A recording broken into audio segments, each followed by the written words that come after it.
Assalamualaikum warahmatullahi wabarakatuh. Kembali lagi bersama gua Oswal Kongres Channel Lawakong beres-beres. Konten kali ini gua ingin membawakan sebuah cerita yang dikirim oleh Miranda. Nah, Miranda ini menceritakan bahwa di dekat rumahnya itu ada dua pohon keramat yang penunggunya sering mengganggu warga sekitar. Sebelum masuk ke ceritanya, kita nyalakan dulu sesajen.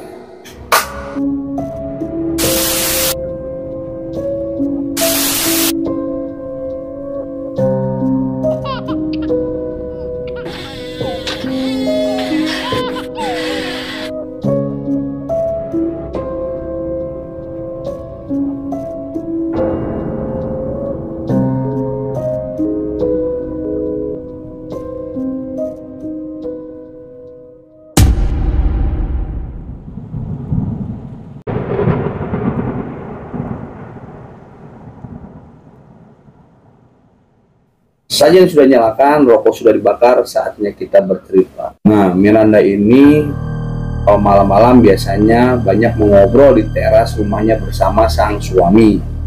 Apalagi beberapa pekan terakhir udara di Jogja serasa sangat gerah, bahkan saat di malam hari. Rumah Miranda ada di Dusun Kauman, Kelurahan Pleret, Bantul, menghadap sebuah tempat pemakaman atau TPU yang hanya dipisahkan oleh jalan kampung. Di makam itu ada sepasang pohon randu alas tua yang selama ini dikeramatkan oleh masyarakat setempat. Melingkar batangnya tak kurang dari 5 depakan orang dewasa. Kamis 12 Oktober malam belum terlalu larut, baru sekitar pukul jam 19.00 WIB. Saat Miranda yang sedang duduk berdua dengan suaminya melihat sebuah bola api di makam depan rumahnya. Bola api itu tiba-tiba menyambar salah satu pohon randu alas keramat itu. Hanya dalam 15 menit, api telah merambat ke semua bagian pohon. Api itu baru bisa dipadamkan sekitar 3 jam. Setelah menghanguskan semua bagian pohon dan menyisakan sedikit bagian batang yang sudah jadi arang, Miranda sampai mengira apa itu hantu ya.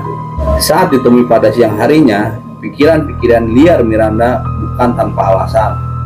Tahun lalu, Miranda yang bekerja sebagai seorang penyanyi baru pulang pada tengah malam. Sampai di dekat rumah, ia melihat banyak orang di tengah makam itu mengenakan seragam ala prajurit. Tak terhitung jumlahnya. Yang Miranda ingat saat itu suasananya sangat ramai. Ia berpikir saat itu memang ada acara yang diadakan pemerintah, mengingat lokasi itu merupakan kawasan cagar budaya. Miranda tidak ambil pusing, sampai salah satu saudaranya mengatakan bahwa tidak ada acara apapun yang sedang berlangsung di tempat pemakaman tersebut. Miranda langsung gemetar, katanya itu perkenalan, soalnya Miranda baru pindah ke rumahnya. Memang pohon randu alas itu betul-betul angker, kata Murdianto, buku kaum Pleret. Nah, buku itu tuh masyarakat yang dituakan. Salah satu cerita horor yang paling legendaris adalah cerita tentang seorang tukang beca yang pada dini hari menjelang subuh mendapatkan penumpang seorang perempuan yang sangat cantik menggunakan pakaian hitam. Perempuan itu minta diantarkan ke pasar. Setelah sampai, perempuan itu lalu membayar tukang beca tersebut dengan uang yang sangat banyak. Namun ternyata uang itu berubah menjadi daun kering. Dan tukang beca itu baru sadar bahwa lokasi pasar tempatnya mengantar penumpang adalah makam. Ada juga kisah penjual bakso yang dagangannya laris. Banyak sekali orang yang membeli dagangannya. Sampai tiba-tiba ia sadar jika ia sedang berada di tengah makam. Yang paling sering terjadi adalah adanya orang luar kampung yang dibuat sasar saat masuk area tersebut. Saat hendak pulang, mereka ternyata hanya berputar-putar di tempat yang sama. Terus nanti mereka datang ke tempat Miranda. Miranda antar keluar baru bisa pulang, ujarnya. Kejadian mistik juga sering terjadi di lokasi tersebut, digunakan sebagai tempat syuting sebuah film. tempat syuting sebuah film. Saat itu ada 5 aktor yang sedang akting, tapi di kamera terlihat ada 1 aktor yang tak satu pun kenal. Sosok itu juga hanya menunduk kepala tanpa mau menunjukkan mukanya. Saat syuting film yang sama, seekor kuda yang mestinya masuk ke area tersebut juga selalu berhenti dan tidak mau berjalan memasuki area makam. Terus kudanya dibawa ke tempat Miranda, sama Bapak Miranda dikasih air kaki 4-empatnya. Habis itu langsung biasa saja. Kata Miranda, tak sampai di situ, ada juga kejadian lain yang sempat membuat warga dusun geger. Saat itu Murdianto dengan beberapa warga sedang ronda. Sekitar pukul 01.00 WIB dini hari, tiba-tiba mereka melihat seorang remaja berlari dari tengah makam sambil berteriak. Anak itu mengaku awalnya dia sedang menonton konser dangdut di Kedaton. Tak jauh dari makam itu, di tengah acara, dia merasa ngantuk lalu tidur di bawah panggung. Namun saat terbangun, tiba-tiba dia sudah berada di tengah makam, di bawah pohon randu alas keramat itu. Ternyata dia yang awalnya tidur di bawah panggung dipindah ke makam. Masih banyak lagi kisah-kisah mistis tentang makam dan sepasang pohon keramat tersebut yang diceritakan Murdianto. Salah satunya adalah ditemukan sebilah keris pusaka yang diperkirakan dibuat pada masa kerajaan Mataram Islam. Sekarang kerisnya ada di Museum Pleret, kata Murdianto. Murdianto tak tahu persis kapan sepasang pohon itu ditanam. Begitu juga dengan bapak, kakek-kakek atau buyutnya yang pernah ia tanya. Jawaban mereka sama. Waktu saya masih kecil, pohon randu ini sudah sebesar ini.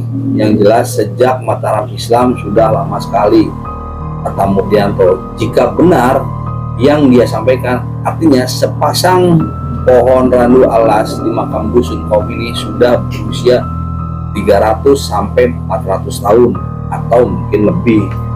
Karena sejak dulu berdampingan, warga pun meyakini jika 2 pohon randu alas itu merupakan pasangan suami dan istri.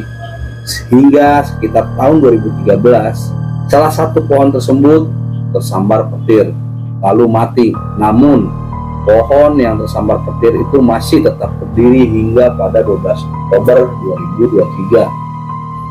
Api melalapnya tanpa sisa. Konon pohon itu laki-laki sama perempuan sepasang. Yang mati itu yang laki-laki, suaminya. Pohon randu alas di makam Pleret sekitar 1 km dari selatan makam Kauman dan diyakini masih memiliki hubungan satu sama lain. Kini hanya tersisa 1 pohon randu alas keramat di makam itu yang diyakini sebagai sang istri. Pohon ini sejak dulu sampai sekarang menjadi penanda petani dalam bercocok tanam. Saat musim kemarau, daun-daunnya akan rontok sampai habis. Menjelang musim penghujan, daunnya akan mulai bersemi kembali. Kalau daunnya sudah bersemi, banyak petani baru berani menebar benih. Kalau masih sedikit seperti sekarang, belum berani. Kayaknya hujan masih lama. Sekitar 1 km lurus di sebelah selatan makam dusun kaum ini juga terdapat 1 pohon randu alas tua. Pohon randu alas ini tumbuh di makam dusun Karet. Konon pohon randu alas ini juga masih memiliki hubungan dengan pohon randu alas di makam Kauman. Yang di makam Karet itu katanya anaknya, karena yang di sini suami istri. Ini yang diceritakan orang-orang tua dari dulu, kata Murdianto. Sekian cerita yang bisa gue bawakan. Jangan lupa di like, comment, and subscribe. Bye.